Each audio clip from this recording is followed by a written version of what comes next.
तो hello friends, आप कैसे हैं? आपका एग्ज़ाम का तैयारी कैसा चल रहा है? आशा करता हूं कि आपका एग्ज़ाम का तैयारी जो है वो अच्छा चल रहा होगा। ठीक है, तो हिंदी का प्रश्न, झारखंड बोर्ड परीक्षा मैट्रिक में हिंदी का जो प्रश्न है वो हमारा 18 फरवरी को होने वाला है।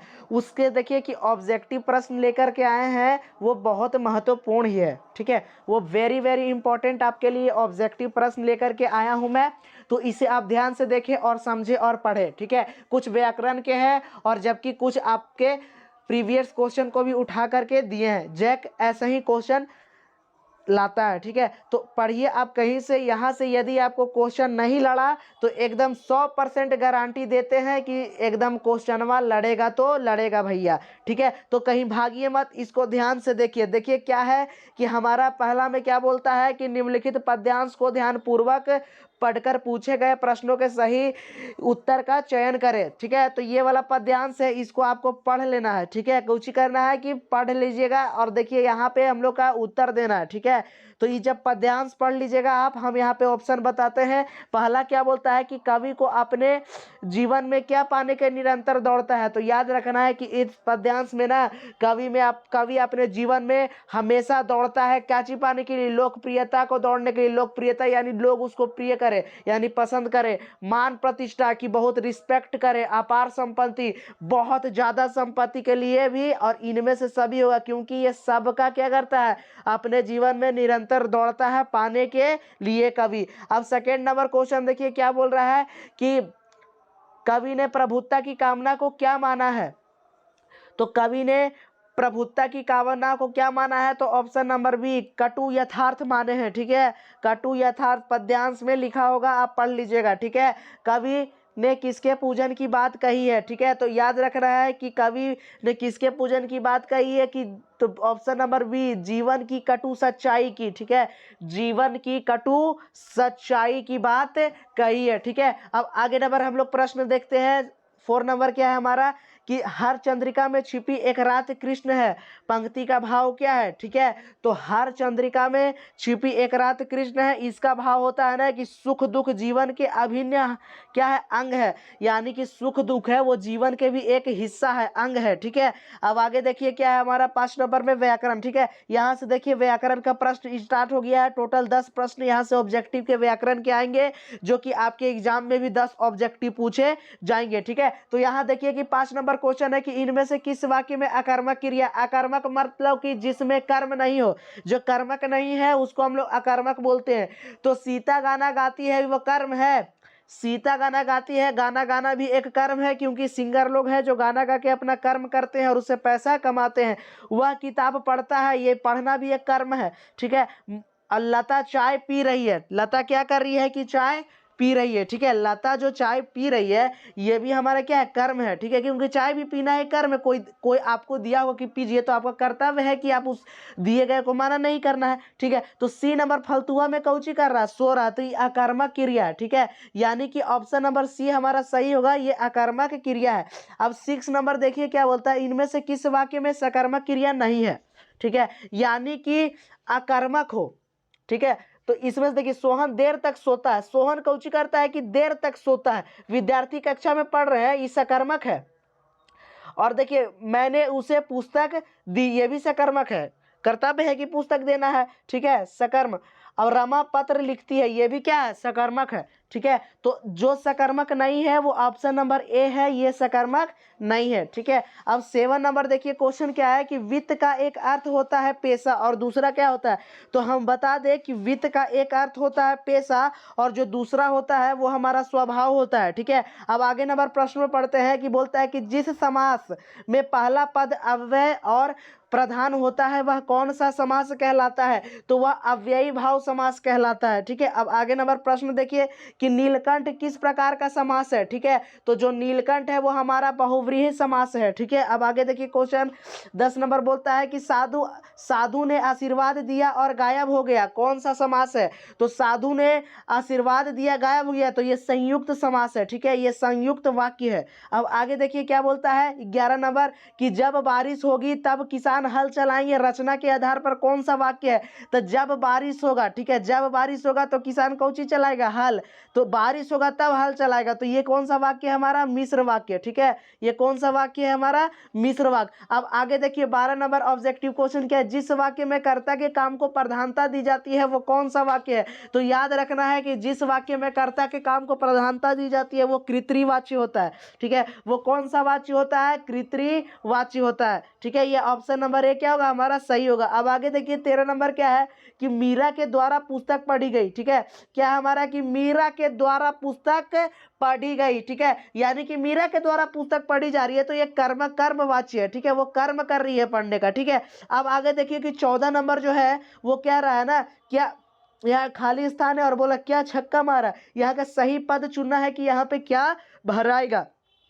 तो क्या देखिए, तो यहाँ पे भराएगा क्या? यहाँ पे इसलिए भरेंगे नहीं, आहा क्या छक्का मार रहा है, ये भी नहीं, के बिना ये भी नहीं। ठीक है, तो यहाँ पे बोलेंगे कि वाह क्या छक्का मारा है। सही अवय पद यही है कि ए नंबर होगा कि वाह क्या छक्का मारा है। अब आगे देखिए 15 नंबर क्वेश्चन क्या है? ये पद्यांश है और इसको पढ़ के हम लोग को लिखना है। ठीक है, तो यहाँ पढ़ देते हैं ये पद्यांश की फसल क्या है? और तो कुछ नहीं, वह नदियों के पानी का जादू है, वह हाथों के स्पर्श की महिमा है, भूरी काली संदली मिट्टी का गुणधर्म, रूपांतरण है, सूरज की किरणों का सिमटा हुआ संकोच है, हवा की थिरकना का। तो सबसे पहले यहाँ देखिए क्वेश्चन नंबर 1 क्या पूछ रहा है कि फसल क्या है?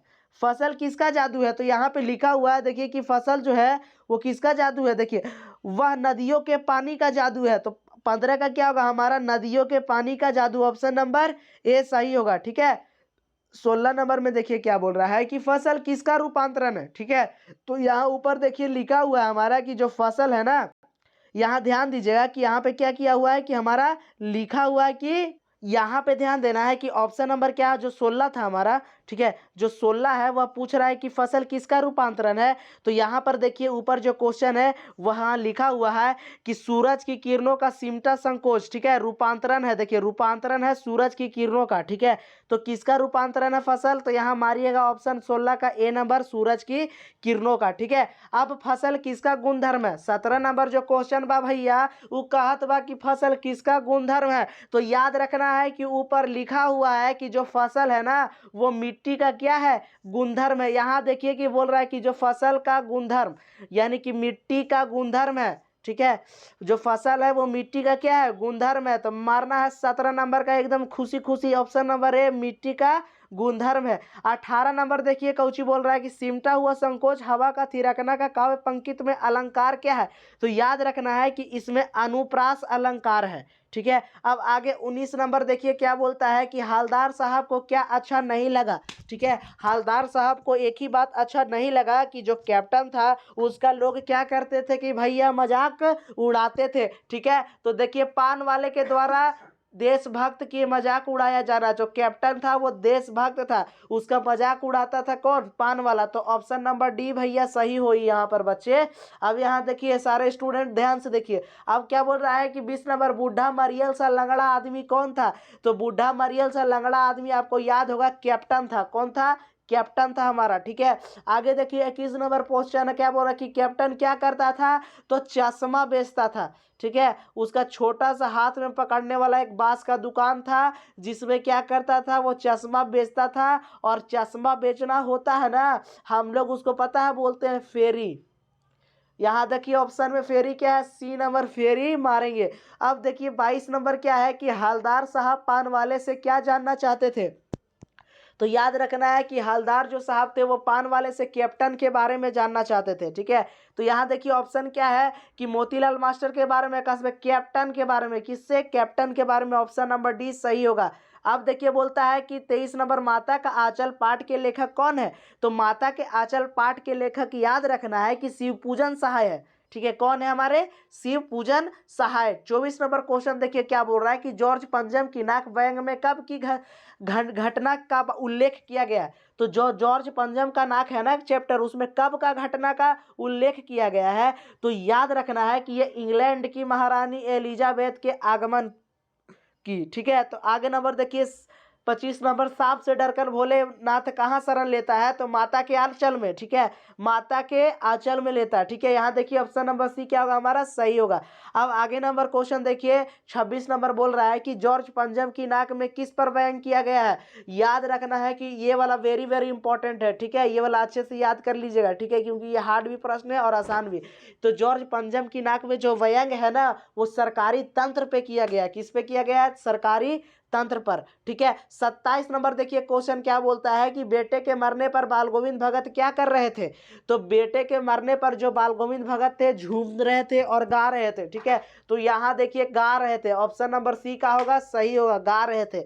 28 नंबर क्वेश्चन क्या बोलता है कि भगत जी का बेटा कैसा था? तो याद रखना है कि जो भगत जी का बेटा था वो सुस्त था। कैसा था? सुस्त था और बोधा था, ठीक है, सुस्त था और बोधा यानी मंदबुद्धि। तो ऑप्शन नंबर सी क्या होगा? सुस्त और बोधा सा, ठीक है। अब 29 नंबर क्वेश्चन क्या है कि भगत की पुतोही कैसी थी? जो भगत की पुतोही थी वह कैसी थी? तो याद रखना है कि सुंदर और झगड़ने वाली थी। नहीं, ये भी क्या है? गलत है। ऑप्शन नंबर बी, घर का ख्याल नहीं रखने वाली, ये भी गलत।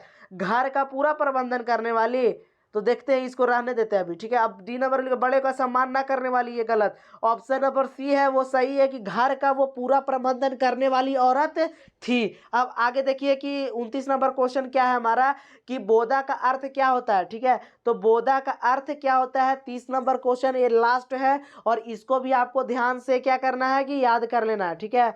ध्यान से क्या करना है कि याद कर लेना है इसको ध्यान से, ठीक है। इसको आप ध्यान से, तो देखिए कि बोधा का अर्थ होता है ना मंद बुद्धि। बोधा का अर्थ क्या होगा? मंद बुद्धि, एकदम एकदम कम बुद्धि हो, एकदम मंद बुद्धि हो, कि बुद्धि ही ना लगाए, ठीक है। तो ऑप्शन नंबर डी क्या होगा यहाँ पे हमारा? सही होगा, ठीक है।